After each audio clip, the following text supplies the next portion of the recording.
बिस्मिल्लाहिर्रहमानिर्रहीम। अस्सलाम वालेकुम नाज़रीन, आप यूट्यूब चैनल देख रहे हैं। मैं इमरान खान हूँ। आज साल 2024 का आखिरी वीलॉग है और एक बड़ा ही भूचाल वाला अजीबोगरीब साल था जिसमें जुल्म की बर्बरियत की इंतहा की गई है। इस साल में कुछ चीज़ें अच्छी थीं तो कुछ चीज़ें बहुत बुरी थीं। मिसाल के तौर पे जाते जाते 26 नवंबर को जिस तरह का कत्लेआम पाकिस्तान के शहरियों का इस्लामाबाद में किया गया, पाकिस्तान की तारीख़ में ऐसी चीज़ों की मिसाल नहीं मिलती। और ये कोई पहाड़ों में दूर दराज इलाकों में नहीं किया गया। ये वफाकी दारुल-हुकूमत इस्लामाबाद के अंदर पार्लियामेंट से 1 किलोमीटर का भी फासला नहीं है, जहाँ पे इंसानों का ये कत्लेआम हुआ और इंसानों का खून बहाया गया। ये एक बदकिस्मती है पाकिस्तान की तारीख़ का सबसे मुतनाज़ इलेक्शन हुआ 8 फरवरी 2024 को और लोगों का मैंडेट छीन लिया गया। यानी लोगों ने वोट डाले, सारे के सारे पाकिस्तानियों ने इमरान खान के हक़ में, और बहुत थोड़े से वोट पड़े थे बाकी पॉलिटिकल पार्टीज़ को।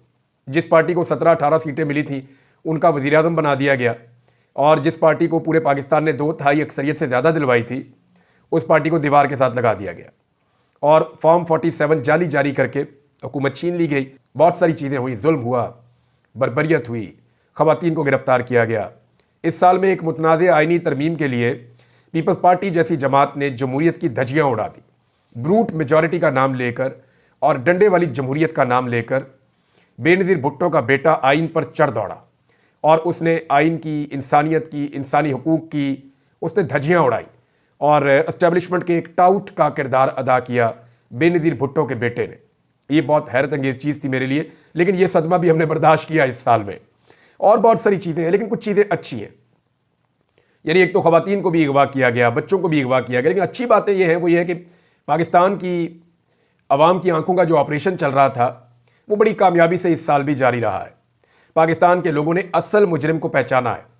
पाकिस्तान के लोगों ने पहचाना कि पाकिस्तान यहाँ तक 70 सालों में क्यों पहुँचा। पाकिस्तानियों को इस बात का अंदाज़ा हुआ कि सियासतदान तो सिर्फ सामने दिखाई देते हैं, असल में तो पाकिस्तान की एस्टेब्लिशमेंट के फैसले हैं जिनका खुमियाजा सारे के सारे पाकिस्तानी भुगत रहे हैं। तो इस नुक्ता नज़र से पाकिस्तान के लिए 2024 अच्छा साल था कि लोगों को हक़ाइक़ का पता चला। लेकिन अगर जुल्म, बर्बरियत और जबर के अतबार से आप देखें तो एक बदतरीन साल था। 2024 की कुछ चीज़ें मेरे पास हैं, मैं आपके साथ शेयर करूंगा, लेकिन जाते जाते भी इस साल में एक और बुरी खबर यह है कि खालिद खुर्शीद जो साबिक वज़ीर आला हैं गिलगित बल्तिस्तान के, उन्हें भी सज़ा सुना दी गई और उन्हें 34 साल की सज़ा सुनाई गई है। आप अंदाज़ा कीजिए कि इस शख्स के ऊपर निज़ाम को कितना गुस्सा होगा।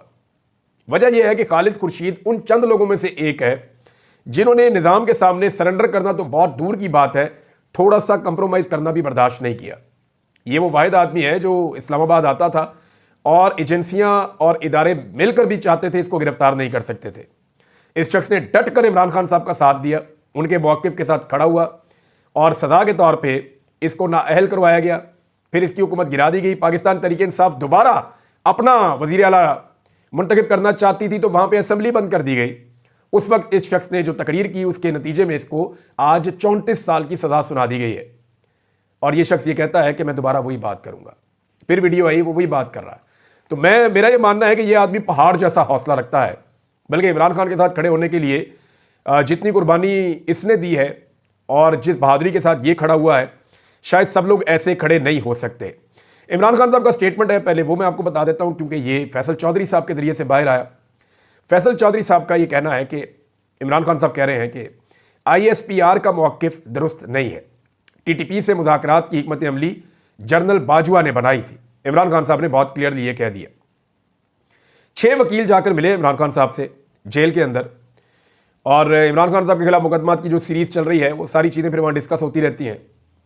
और ज़्यादातर जो मुकदमात इमरान खान साहब के हैं या इमरान खान साहब के कारकुनों के हैं या बाकी लीडर्स के हैं, उनकी कोई हकीकत नहीं है, कानूनी हकीकत नहीं है, सारे सियासी नौयत के मुकदमात हैं। 2024 में सियासी नौयत के मुकदमात बनाने की भी एक भरमार रही। मेरे लिए 2024 का 2 वाक़यात सबसे खौफनाक है ज़ाती तौर पे अगर मैं ये कहूँ तो। एक जिसकी मुझे हमेशा तकलीफ़ रहेगी कि मैं एहराम में जा रहा था हज करने के लिए, और उससे पहले इंटेलिजेंस के कुछ लोग मुझे मिले थे चंद दिन पहले, और उन्होंने मुझे यकीन दहानी करवाई थी कि आपको ये सिस्टम अब नहीं रोकेगा। आप अदालत से अगर परमिशन ले लेते हैं तो इमरान साहब अब आपको कोई नहीं रोकेगा। जो विक्टिमाइज़ करने की हमारी पॉलिसी थी वो बदल चुकी थी। ये मुझे दावा किया ऑफिसर्स ने, एजेंसियों के अफसरान ने, और वो मुझे कहते जी हम अचानक यहाँ पे आ गए। मैंने कहा यार अचानक तो आप कहीं पे भी नहीं आते। बोले आपने कहना क्या है? तो उन्होंने कहा जी आप जो है वो बेफिक्र हो जाएं, अभी पॉलिसी बदल रही है। मैंने कहा जी जब बदलेगी तो देखेंगे। बहरहाल उन्होंने मुझे ये कहा बातों में कि आप हज पे जा रहे हैं। मैंने कहा जी बिल्कुल, मैंने अदालत से रुजू किया हुआ है। तो जी हम आपको पेशगी मुबारकबाद देते हैं कि आप हज पे जा रहे हैं और आप ज़रूर हज पे जाएंगे। मैंने कहा जी हज पे तो मैं चाहूँगा, मैं पूरी कोशिश करूँगा, लेकिन मुझे नहीं लगता कि आप लोग जो है वो इसके लिए राज़ी हैं या ज़हनी तौर पर आप तैयार हैं। तो उन्होंने कहा नहीं नहीं, हमारी पॉलिसी बदल गई, आप बेफिक्र रहे हैं सर, आप ज़रूर हज पे जाएंगे। मैंने कहा तो पिछले साल भी नहीं जा सका।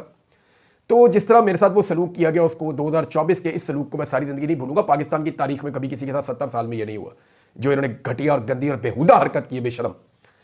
मुझे यकीन करें, अगर मुझे गालियां देने वाला मैं इंसान होता तो मैं गंदी गालियां नंगी देता, और मुझे पता है ये किसके ऑर्डर के ऊपर हुआ है, लेकिन अल्लाह रब्बुल इज़्ज़त देख रहा है। दूसरी चीज़ ये है कि मुझे ये लगता था कि चलो गिरफ्तार कर लेना, ये सारा कुछ कर लेना, इतना मार्जिन मैंने रखा हुआ था कि शायद रियासत एक लेवल से आगे नहीं लाएगी। लेकिन जब ये कत्लेआम हुआ नवंबर में, और जिस तरह के हालात मैंने सामना किया, यही वक्त आएगा मैं बताऊंगा कि मैं किस तरह अपनी जान मेरी बची है, और अल्लाह रब्बुल इज़्ज़त जान बचाने वाला है। मारने वाले से तो बहुत बड़ा है ना वो बचाने वाला।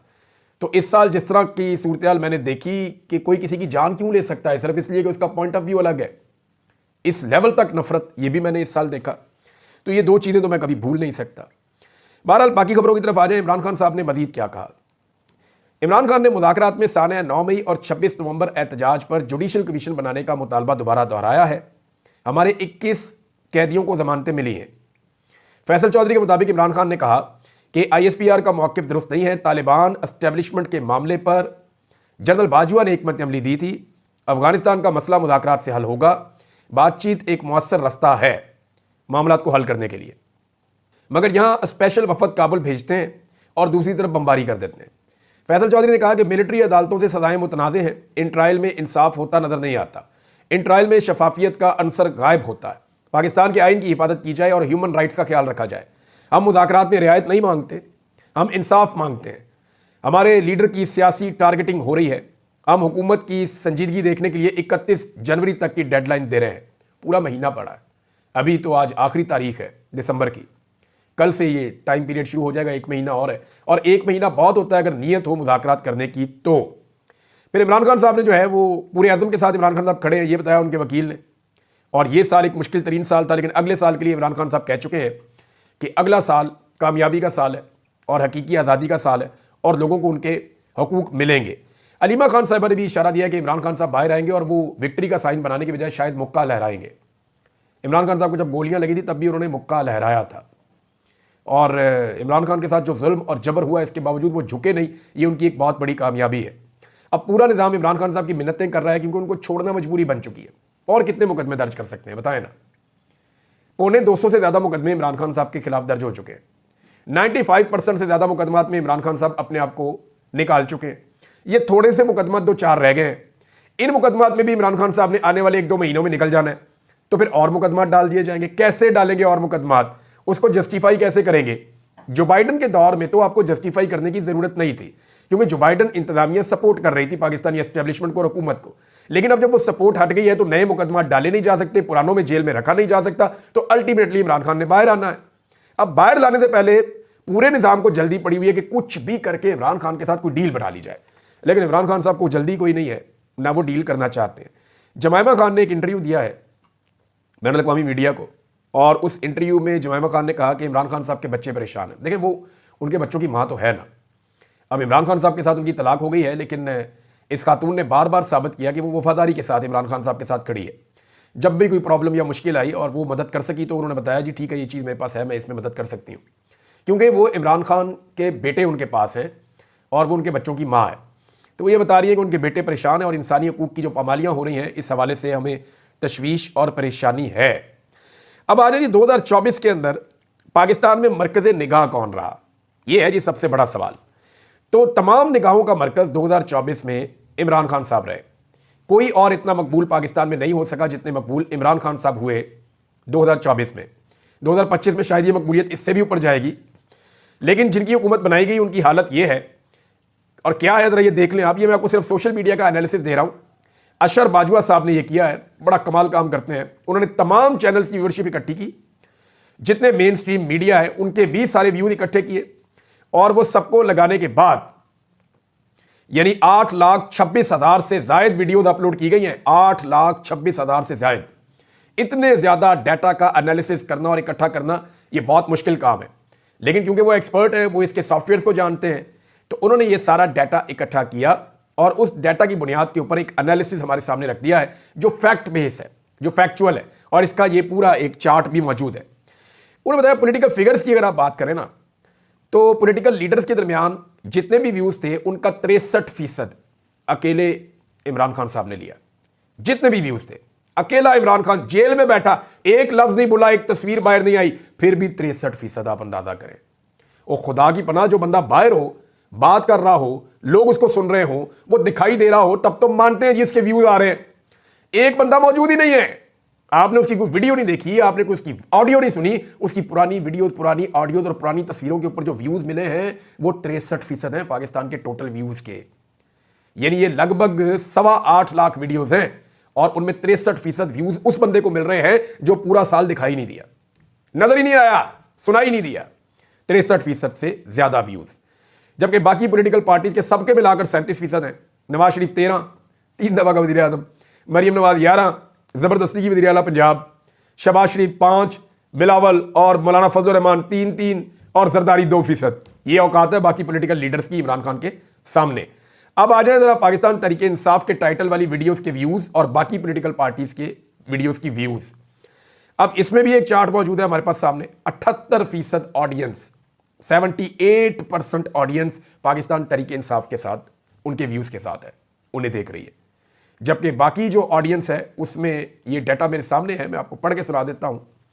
नून लीग को जी 13% व्यूज मिले हैं टोटल मिलाकर, पीपल्स पार्टी को मिले हैं जी 5%, MQM को मिले हैं जी 2%, जमीयत उलमा इस्लाम फजल रहमान साहब को मिले हैं जी 1%, और तहरीके लब्बैक पाकिस्तान को मिले हैं जी 1%, और IPP को मिले हैं जी 0%। जमात इस्लामी, जो जेल में बैठे हुए आदमी से उनके अमीर कह रहे हैं कि तुम गारंटी दो कि इसराइल को नहीं मानते, और जो हुक्मरान में बैठे हुए, हुकूमत में बैठे हुए, उनसे वो गारंटी नहीं मांग रहे, उनसे बात नहीं कर रहे, और जेल में बैठे हुए आदमी को टारगेट कर रहे हैं एस्टेब्लिशमेंट के कहने के ऊपर। आप अंदाजा कीजिए, बड़ी अफसोसनाक बात है। तो जमात इस्लामी के भी 0%। जब इस तरह के काम करेंगे तो यही होगा। यानी जो टोटल व्यूज हैं उनका 0% तकरीबन बनता है, 1% से भी बहुत कम। ये जनाब जमात इस्लामी को मिला है। ये है जी इस वक्त इमरान खान साहब की मकबूलियत जब 2024 का आखिरी सूरज गरूब हुआ। एक और जनाब 2024 का कारनामा पाकिस्तान की जानिब से, पाकिस्तानी हुकूमत और इदारों की जानिब से, और वो कारनामा है इंटरनेट की बंदिश। और इसके ऊपर भी एक डाटा है, ये डाटा भी अब सर्कुलेट कर रहा है और ये फैक्चुअल बेस्ड है कि दुनिया में सबसे ज्यादा इंटरनेट किस मुल्क ने बंद किया। तो जनाब पाकिस्तान इस रेस में दूसरे नंबर पे आया। थोड़ी सी और मेहनत करते ना, चंद घंटों के फर्क से पाकिस्तान पहले नंबर पे आ जाता। थोड़ी सी और कोशिश करते और इंटरनेट को मजीद बंद करते तो पाकिस्तान पहले नंबर पे आ सकता था, क्योंकि थोड़े से फर्क के साथ म्यांमार एक मुल्क है जिसको आप बर्मा के नाम से जानते हैं, पुराना नाम बर्मा है, नया नाम म्यांमार है। यहां पे इस वक्त फौजी हुकूमत है, डिक्टेटरशिप है। वहां पे जो इंटरनेट की बंदिश है वो पाकिस्तान से थोड़े से नंबरों से जीत गए हैं। पाकिस्तान दूसरे नंबर पे आ गया है पूरी दुनिया में। यह कारनामा भी पाकिस्तान की इस हुकूमत ने, एस्टेब्लिशमेंट ने और मौजूदा रजीम ने किया है। इंटरनेट शटडाउन के दौरानिए के लिहाज से दुनिया भर में दूसरे नंबर पे 2024 में पाकिस्तान, और बर्मा या म्यांमार जो है वो पहले नंबर पे है। वहाँ के सियासी रहनुमाओं और मीडिया पर सख्त पाबंदियाँ हैं, लोगों को जेलों में डाला गया है वहाँ पे, तो वो हमसे आगे जा रहा है, दुनिया में दूसरे नंबर पे हम हैं। इंटरनेट शटडाउन में पाकिस्तान ने 1861 घंटे तक इंटरनेट को बंद रखा है पाकिस्तान में, और म्यांमार से बहुत थोड़ा सा फर्क है कि हम उससे बहुत थोड़ा सा पीछे हैं। डिजिटल मईशत को और अवामी राब्तों को बुरी तरह तबाह किया इस बंदिश ने। इसका जो बिजनेस और फ्री लांसर्स को नुकसान हुआ है वो $351 मिलियन का नुकसान हुआ है। सऊदी अरब को हमने जो अभी बेचा ना रेकोडेक का 15%, वो हमने लगभग 500 कुछ मिलियन का बेचा है। तो 351 मिलियन का नुकसान हमने यहाँ पे अपना मुंह काला किया इंटरनेट बंद कर करके। सारी दुनिया में अलग बदनामी हमारी हुई है। और ये जो सऊदी अरब को हमने बेचा है ना रेकोडेक, इसकी कहानी मैं आपको पूरी बताता हूँ कि ये एक्चुअली है कितने का, हमने बेच कितने का दिया, और ये हुक्मरान कर क्यों रहे हैं, और ये क्यों सऊदी अरब को राजी करना चाहते हैं, किस मकसद के लिए करना चाहते हैं, और ये कितने का सोना था जो हमने कितने में दे दिया। और इसके अंदर खाली सोना नहीं है, इसमें कॉपर भी है। इस माइन की मालियत कितनी है आप गूगल करके देख लें, आपको आइडिया हो जाएगा। आप सर पकड़ के बैठ जाएंगे कि कौमें फरोख्तंद बचे अर्जा फरोख्तंद, कि कौम बेच दी और इतनी सस्ती बेच दी। ये फारसी का एक शेर है, मुझे याद था, मैंने आपको सुना दिया साथ ही। बहरहाल जनाब सबसे बड़ा नुकसान है जो एशिया के ममालिक को हुआ, उनमें सबसे बड़े नुकसानात में से एक नुकसान ये है कि तकरीबन 83 मिलियन इंटरनेट सारिफीन जो हैं इन बंदिशों से मुतासिर हुए, इससे कारोबार मुतासिर हुआ, तालीमी सरगर्मियाँ मुतासिर हुई, ऑनलाइन सरगर्मियाँ जितनी भी हैं वो मुतासिर हुई, लोगों के राब्ते मुनक़ता हो गए, जो डिजिटल मईशत है वो डिजिटल दहशतगर्दी के नाम के ऊपर तबाह कर दी गई। यानी डिजिटल टेररिज्म की एक टर्मिनोलॉजी हमने सुनी ना, फिर मैंने देखा पाकिस्तान में जैसे इंटरनेट को बंद किया गया तो उसकी बुनियाद के ऊपर पाकिस्तान की जो डिजिटल मईशत है या डिजिटल इकॉनमी है उसको बुरी तरह तबाह किया गया है।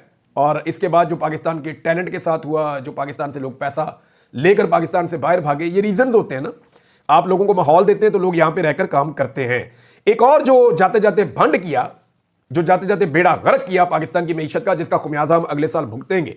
और मैं आज आपको वार्न कर रहा हूं और आपको बता रहा हूं कि गंदम के हवाले से एक बड़ा बहरान हमारे सर पे खड़ा है और इसकी निशानदेही जो है मुजम्मिल असलम साहब ने की है और ये डाटा अवेलेबल है, आप जाकर इसको चेक कर सकते हैं। और इस पे जनाब जंग ग्रुप, जो बहुत फेवरेट ग्रुप है हुकूमत का, उसने भी इसके ऊपर रिपोर्टिंग कर दी है। पाकिस्तान में जो हमें गंदम चाहिए थी, पंजाब में उसका हदफ रखा गया था कि कम से कम 16.5 मिलियन एकड़ के ऊपर गंदम लगे तो हमारी ज़रूरियात पूरी होती हैं। 16.5 मिलियन एकड़ यानी कम से कम जो है वो 16.5 मिलियन एकड़ के ऊपर गंदम लगनी चाहिए। लेकिन जो अभी डाटा आया और जो चेक हुआ वो ये कह रहा है कि सिर्फ 12 मिलियन एकड़ पर ही गंदम काश्त की जा सकी है, यानी 25% गंदम कम काश्त हुई है टारगेट से। इसकी वजह क्या है? मरियम नवाज ने किसानों को रोल के रख दिया। पहले उनको कहा गंदम इस कीमत पे खरीदेंगे, वो कीमत इंतहाई कम रखी, किसान खसारे में जा रहा था। फिर उस कम कीमत के ऊपर भी गंदम खरीदने से इनकार कर दिया, जिसकी वजह से किसान की कमर टूट गई। वो अपनी गंदम बेचने के लिए बेचारा मजबूर हो गया। आड़तियों ने ओने पोने उससे गंदम खरीदी, मिडल मैन ने बेशुमार पैसा बनाया और किसान कंगला हो गया। अब किसान अपनी ज़रूरत से ज़्यादा गंदम लगा नहीं रहा। जब वो ज़्यादा गंदम नहीं लगा रहा क्योंकि उसके ऊपर अखराजात करेगा, बाद में ये खरीदेंगे नहीं, तो वो पहले ही नुकसान उठाकर बैठा हुआ है। तो इस वजह से हमारी जो काश्त है वो कम हो गई है। अब जब काश्त कम हो गई है तो इससे मिलती जुलती सूरत जो है वो सिंध से भी रिपोर्ट हो रही है कि वहां पे भी सूरत हाल कोई इतनी हौसला अफजा नहीं है। गंदम की जो काश्त का टारगेट था वो वहां पे भी शायद पूरा नहीं हुआ। अब गंदम अगर कम होगी तो आप करेंगे क्या? यूक्रेन और रूस में तो पहले जंग लगी हुई है, जहां से आप पहले गंदम ले लेते हैं, तो सिचुएशन उतनी फेवरेबल तो है नहीं। अब मामला यह है कि पाकिस्तान के अंदर गंदम का बहरान पैदा होगा और उस बहरान के लिए जो सबसे बड़ी जिम्मेदार शख्सियत है वो नवाज शरीफ की बेटी है, जिसने किसानों को धोखा दिया। पहले एक कीमत मुकर्रर की और फिर उस कीमत के ऊपर गंदम खरीदने से इनकार कर दिया।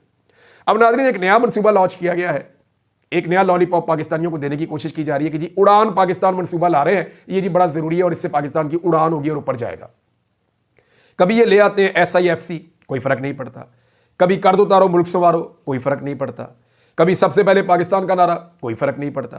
कभी वन विंडो ऑपरेशन, कोई फर्क नहीं पड़ता। कभी मईशत का इनकलाब, बेशुमार प्रोजेक्ट हम हर साल सुनते हैं। हुकूमतें आती हैं, नए से नए प्रोजेक्ट लॉन्च करती हैं, पाकिस्तान का फायदा ही नहीं होता।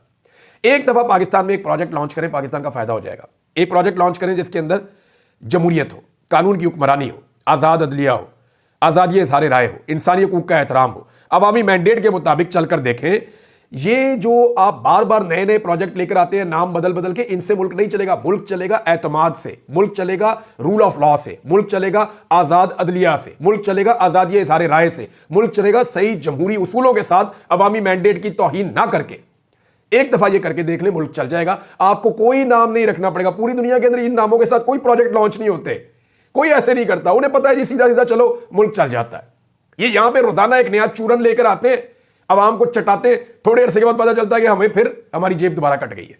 ये इसी तरह करते हैं, तो इसका भी कोई फायदा नहीं होगा। बहरहाल ये जरूर होगा कि पाकिस्तान के मीडिया को इश्तिहारात मिलेंगे, आधे आधे सफ़े का इश्तिहार छपेगा, टीवी के ऊपर जो है वो कवरेजेस होंगी, मीडिया का पेट भरेगा, मीडिया के एंकर्स हम लोग बैठ के कहेंगे वाह जी वाह, कमाल कर दिया, कमाल का मनसूबा आ गया। एक राय बनाने की कोशिश करेंगे और आवाम के साथ अगली डकैती की तैयारी हो जाएगी। अब तक के लिए इतना ही। अपना ख्याल रखिएगा, अपने चैनल का भी। अल्लाह हाफ़िज़।